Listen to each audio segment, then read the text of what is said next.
Hey guys, welcome back to the 401 Wheat. This week, episode 15, going to talk about tips to prepare and benefit you, if you will, in the workforce. So last week we talked about tips to prepare you for college. Either if you're not attending college or when you get through with college, hopefully your goal is to join the workforce. Because remember, your job is to now get a job. To prepare you, I want to talk about basically like resumes, what they should look like, what they should include, portfolios, education experience, things of that nature. So let's start first with a resume. You can create a resume in Microsoft Word. Adobe InDesign is another one. An online app called Canva is something that could help. Basically, any tool where you can do some type of text medium and creation, you can probably create some type of resume. A traditional resume or CV, curriculum vitae, is good to keep up to date and keep handy, because anytime you do apply for a job, they're going to either ask for a physical copy of that or basically the same information in a digital format through their website, whatever app or service they're using to solicit job applications for. So all the information is going to be the same. The first things they'll ask for is like work experience. Now, if you're just out of high school or potentially even just out of college, you might not have what you would call as real world work experience. But I want to encourage you that things that you do for any type of payment can be used as work experience in this case, if you word it correctly. And what you want to do is basically use like action verbs. In the education space, we have something called Bloom's taxonomy. You could Google that list and look there. There's a bunch of terms that are used for good action verbs or action statements, if you will. If you cut grass, or if you wash the car, or if you clean the house, and you got paid for that, even if it's part of like your weekly allowance, you could still kind of use that if you word it correctly, because at some point you went from your parents or your friends or your relatives having to teach you how to do something and literally watching you do something to where they never had any hands-on involvement anymore. They never had to watch you. They could essentially trust that you knew what to do and could go do it without any observation at all. That's what job seekers are looking for. People who can have something that they can do where nobody else has to necessarily watch them, because they've learned how to observe, they've learned how to learn, excuse the pun there, and then they've learned how to kind of take ownership of a task and grow in that task. That's what they're looking for. So we want action statements that teach us or show us that you've learned how to do a task, whatever it might be. You could do that through a portfolio, which can be digital or physical, depending on what type of medium you want to use. If you are trying to get a job as a graphic artist, for instance, that's the most common example for portfolio use, but you could use it for anything. You could have a website that shows this. There's free versions of websites. WordPress is a common one. That either has a free or a paid option, but the free ones works just as well. You could literally have an online gallery of pictures showing your things that you created. You could record video and put it up on YouTube, put it on Instagram. If part of what you're trying to say you do is you've cut grass and you charge people to do that, you could literally show a video of you cutting grass, or show a video of you interacting with your customer, even if that customer is your client, your parent. Have them show you what they want to cut, what they want it to look like. Basically the steps that you've learned to follow, and then show you acting those steps out. I know that's kind of dumb. Garrett, why would I put a YouTube video of myself cutting grass? Well, if you literally have nothing else to show and you need some form of actions to show a potential client that you're going to be doing work for, or a business that you want to work for, one, it shows initiative that you can do something, you can complete a task, but also how serious you might be. And yeah, you might be reaching because you don't have a job, but you cut grass. But again, that shows you're putting forth some type of effort to show them what steps you can do to learn and a job and take on a task. There's also a website called Canva that could be used. I mentioned other websites for a resume, but Canva can also be used to create resumes, and they have templates that you can use, again, free or paid. And then we get into the educational aspect. Obviously, you want to put your high school in there, assuming you're just out of high school. If you're in college, even if you've dropped out of college, you could put courses that you've taken in college and your grades or your GPA, and you could put relevant classes to the field you're looking at working in. I'm picking on chemistry, for example, but if you wanted to go get a job where you studied enzymes or counted bacteria, you could put your chemistry class. Again, even if you're still in college or dropped out of college, assuming you had a good grade in that class, you wouldn't put chemistry D, right? Especially if they're going to ask for a transcript. So you want to be honest and upfront. You don't want to lipstick on a pig kind of thing. You want to be true to yourself and represent yourself appropriately.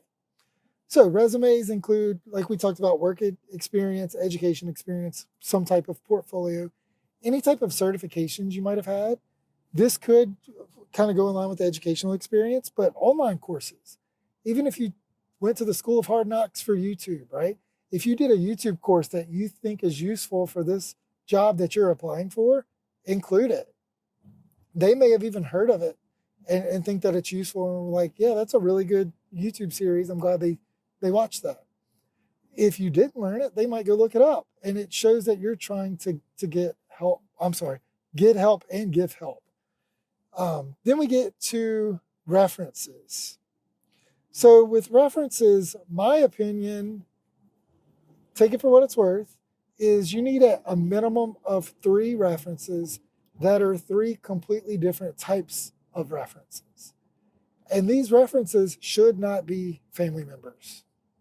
I realize sometimes you might have to include a family member, especially if you worked in a family business, literally like all through high school and all through college, and that's your only job. Well, yeah, they probably need to know a reference of a family member, even if it's the owner of the business. Again, I'm a perfect example of that.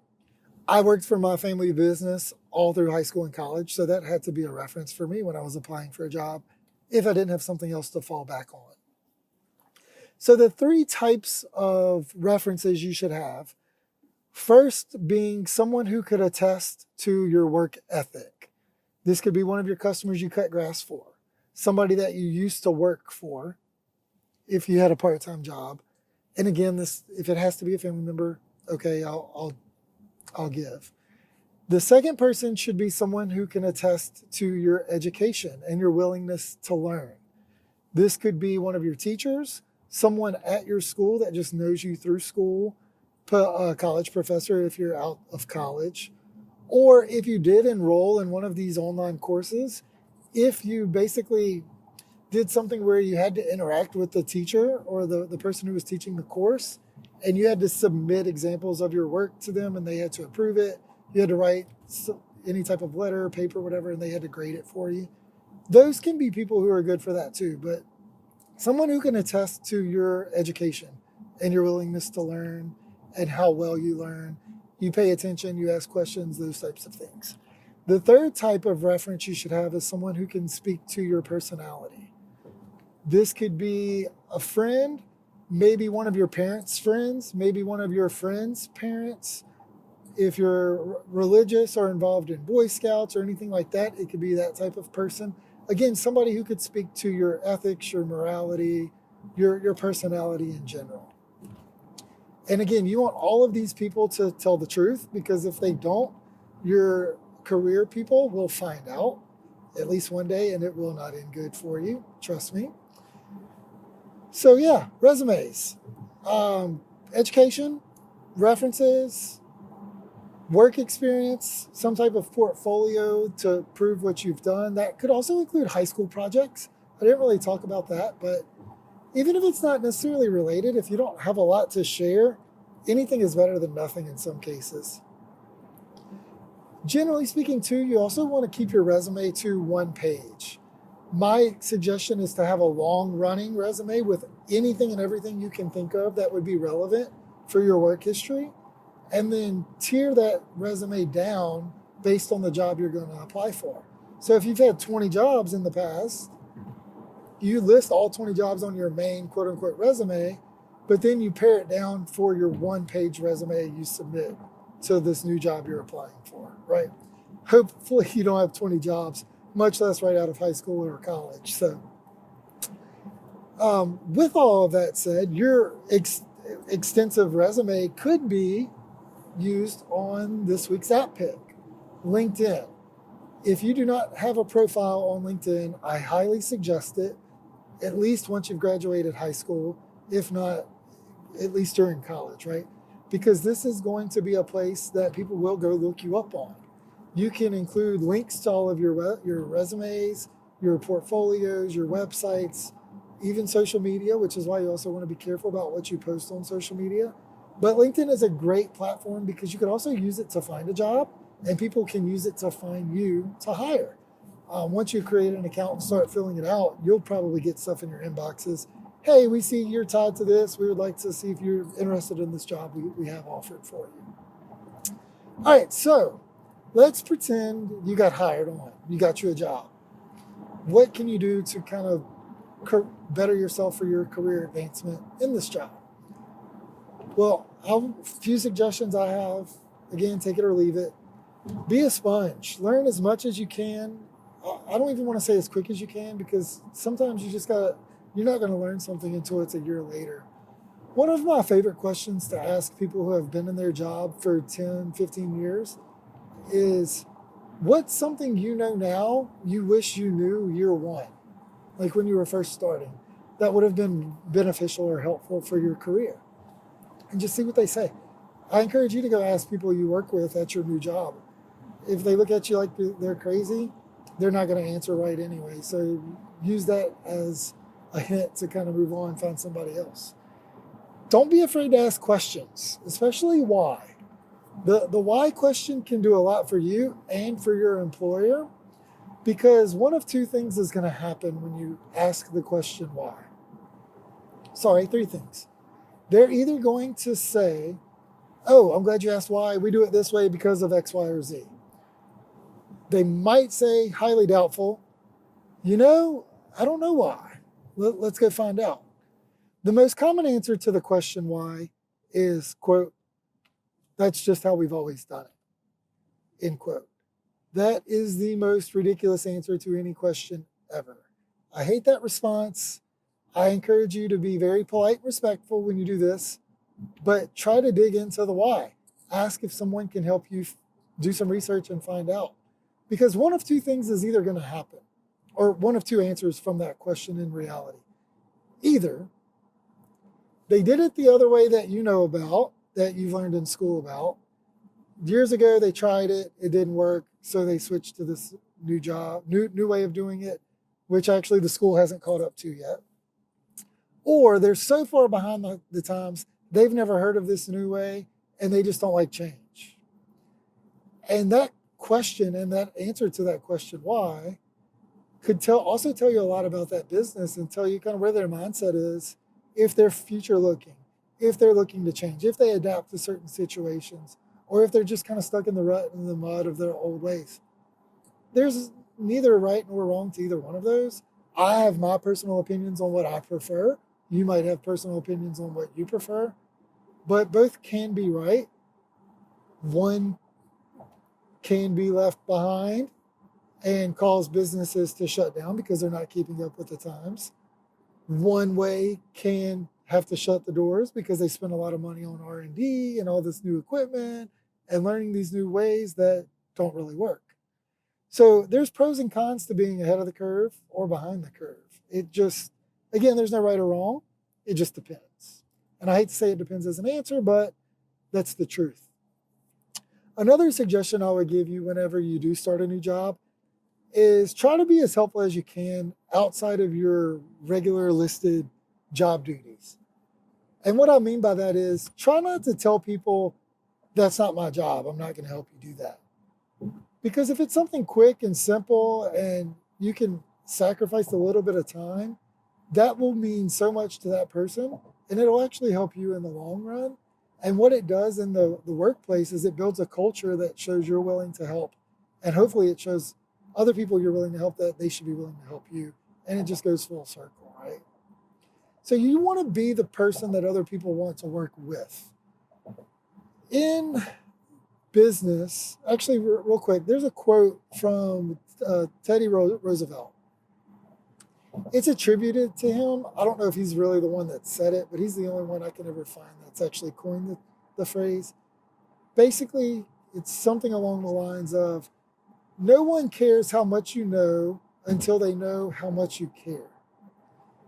And I want to kind of bring this quote kind of back to that whole asking people for help, because in business, private sector, government sector, doesn't matter. There's a big kind of argument between the terms buy versus grow.